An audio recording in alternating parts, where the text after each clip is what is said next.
Halo semuanya, apa kabar kalian semua? Terutama buat kalian, kaum rebahan yang selalu nongkrong depan HP. Admin berdoa semoga kalian selalu baik-baik saja. Kali ini admin akan melanjutkan cerita Donghua yang berjudul Parper Reaper. Alangkah baiknya sebelum kalian nonton video ini, tekan tombol like dan subscribe terlebih dahulu agar kalian gak ketinggalan video selanjutnya. Langsung saja tanpa ngoceh-ngoceh lagi, kita masuk ke ceritanya. Cerita dilanjutkan dengan Sterling yang telah tiba ke timur jauh. Saat tiba di campnya, dia menerima laporan kalau ada pergerakan dari suku iblis. Mendengar itu, Sterling pun langsung menanyakan jumlah dari suku iblis itu. Tapi Yilin tidak mengetahui jumlah dari pasukan iblis itu. Setelah itu, Sterling berjalan menuju peta wilayah timur jauh. Dengan adanya laporan itu, Sterling langsung membagi tugas untuk pasukannya, yang mana pasukannya dibagi menjadi beberapa divisi dan ditempatkan di berbagai tempat yang berbeda. Sterling juga meminta pasukan penjaga di bawah komando Yilin untuk ditempatkan di bagian utara. Setelah itu, Sterling memerintahkan wakilnya untuk melaporkan situasi saat ini kepada Komandan Fang Jin dan juga Ming Hui. Malam harinya, wakil Sterling langsung bergerak menuju ke tempat Ming Hui dan juga Fang Jin. Namun saat di perjalanan, dia dan pasukannya diserang oleh pasukan suku iblis.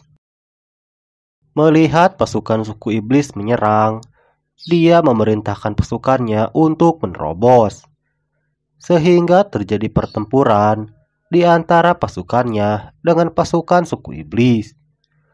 Akan tetapi karena kalah jumlah, dia pun berhasil ditusuk oleh prajurit suku iblis. Dengan itu dia memberikan surat laporan kepada bawahannya. Sebelum akhirnya dia pun berhasil terbunuh. Begitu juga dengan bawahannya yang baru berjalan beberapa langkah juga berhasil terbunuh. Sehingga misi untuk memberikan laporan kepada Fang Jin dan juga Ming Hui telah gagal.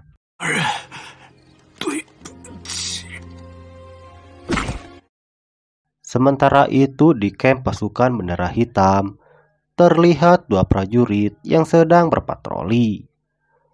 Namun pada saat yang sama, datang pasukan penunggang naga suku iblis yang datang menyerang mereka. Mengetahui kalau suku iblis datang menyerang pasukan bendera hitam, salah satu prajurit di sana lalu mengirim suara peringatan. Yang mana hal tersebut membuat camp pasukan hitam menjadi kacau. Mendengar suara peringatan yang menggema, Ming Hui pun terbangun dari tidurnya dan memerintahkan wakilnya untuk menyiapkan pasukan. Pada saat semua pasukannya sudah siap untuk berperang, Ming Hui mendapat laporan kalau pasukan yang menyerangnya adalah penunggang naga. Setelah mendengar laporan itu, Ming Hui pun memerintahkan pasukannya untuk mundur. Yang kemudian dia memerintahkan pasukannya untuk menerobos, dengan tujuan membuka jalan agar dia dan pasukannya bisa bergerak mundur. Akan tetapi karena perbedaan kekuatan dan rencana yang matang dari suku iblis, sehingga membuat formasi dari pasukan bendera hitam menjadi berantakan, sampai membuat Ming Hui terjatuh dari kudanya. Dia lalu melihat semua pasukannya yang sudah kocar-kacir.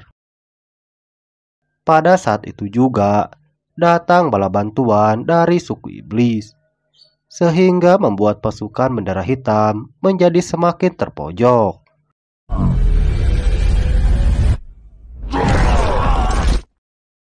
Di sisi lain terlihat Bai Chuan yang sedang melaporkan situasi timur jauh kepada Ji Chuan Xiu. yang mana beberapa desa timur jauh telah diserang oleh suku iblis. Mendengar itu, Ji Chuanxiu langsung berpikir dan menerka apa yang direncanakan oleh suku iblis. Ji Chuanxiu juga melihat ada keanehan dari pergerakan suku iblis sebelumnya.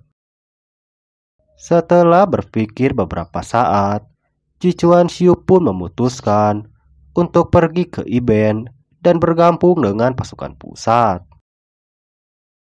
Sementara itu, Fang Jin dan pasukannya sedang bergerak untuk mengejar pemberontak.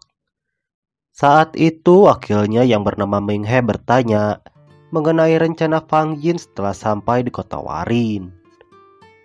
Akan tetapi, Fang Jin tidak mendengarkannya dan menyuruh pasukannya untuk berhenti dan langsung mengamati sekitar tempatnya berada. Prajurit yang ada di belakangnya juga berbincang dan melihat ke arah asap yang ada di depan mereka. Sampai salah satu dari mereka mengatakan kalau itu adalah pasukan yang sedang bergerak ke arah mereka. Mendengar itu, Fang Jin pun juga menyadari semuanya. Kemudian dia memerintahkan pasukannya untuk bersiap dan membentuk formasi. Yang kemudian datang pasukan suku iblis yang menyerang pasukan cadangan Fang Jin, yang mana pasukan itu dipimpin oleh Ludi. Mengetahui kalau pasukan suku iblis menyerangnya, Fang Jin lalu memerintahkan pasukannya untuk mundur, karena dia menyadari kalau pasukan cadangannya tidak sebanding dengan suku iblis. Dia juga meminta wakilnya untuk mundur dan memberitahu semua yang terjadi kepada anaknya. Sementara dirinya terus maju dan menghadapi pasukan suku iblis seorang diri. Terlihat kalau dia sangat kewalahan menghadapi prajurit suku iblis yang tidak ada habisnya.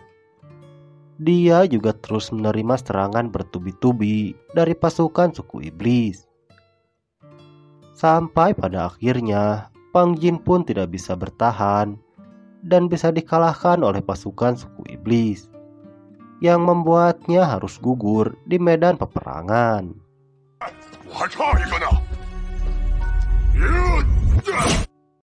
Dijelaskan juga kalau pasukan suku iblis melancarkan serangan kilat ke timur jauh, yaitu dengan memanfaatkan kekalahan Fang Jin oleh Ludi dan kelengahan dari Ji Chuan itu sendiri, sehingga pasukan elit suku iblis bisa masuk dengan mudah. Di sisi lain, Dilin yang sedang dalam perjalanan menerima kabar kalau situasi timur jauh sangat kacau. Dia langsung bergerak menuju ke benteng Waren. Sesampainya di benteng Waren, Dilin disambut oleh Lin Bing. Dilin lalu menanyakan jumlah pasukan iblis yang datang menyerang. Tapi Lin Bing tidak mengetahuinya. Begitu juga dengan saat itu Lin Bing beralasan kalau pasukan suku iblis menyerang secara tiba-tiba, sehingga membuat jalur komando mereka menjadi terganggu. Akan tetapi Lin Bing juga sudah mengirimkan pasukan pengintai untuk mendapatkan informasi. Setelah itu Dilin memeriksa benteng Waren yang telah diserang sebelumnya. Terlihat juga para prajurit yang sedang bekerja untuk memperbaiki benteng Waren.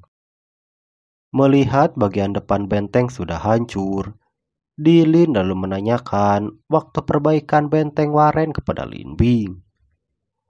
Mendengar itu, Lin Bing melaporkan kalau perbaikan benteng Waren memakan waktu selama 1 atau 2 bulan. Mendengar itu, Dilin memerintahkan Lin Bing untuk mengirim laporan palsu ke ibu kota. Dilin juga menjelaskan kalau timur jauh dalam keadaan krisis, dan jika tidak melawan, maka timur jauh akan lumpuh oleh pemberontak orc. Setelah itu Dilin mengambil alih seluruh benteng Waren dari Lin Bing. Dia juga memerintahkan Lin Bing untuk menarik seluruh pasukan timur jauh mundur ke benteng Waren dan mengirim pasukan yang ada untuk mengetahui situasi keseluruhan suku iblis. 在派出所有斥候，打探魔族军队的情况。是。 Akan tetapi setelah itu cerita pun berakhir. Lalu apa yang akan terjadi selanjutnya? Saksikan kelanjutannya di part berikutnya. Nah, segitu dulu alur cerita Parperiper episode kali ini ya sob. Jika kalian suka, admin akan dengan senang hati untuk melanjutkan ceritanya.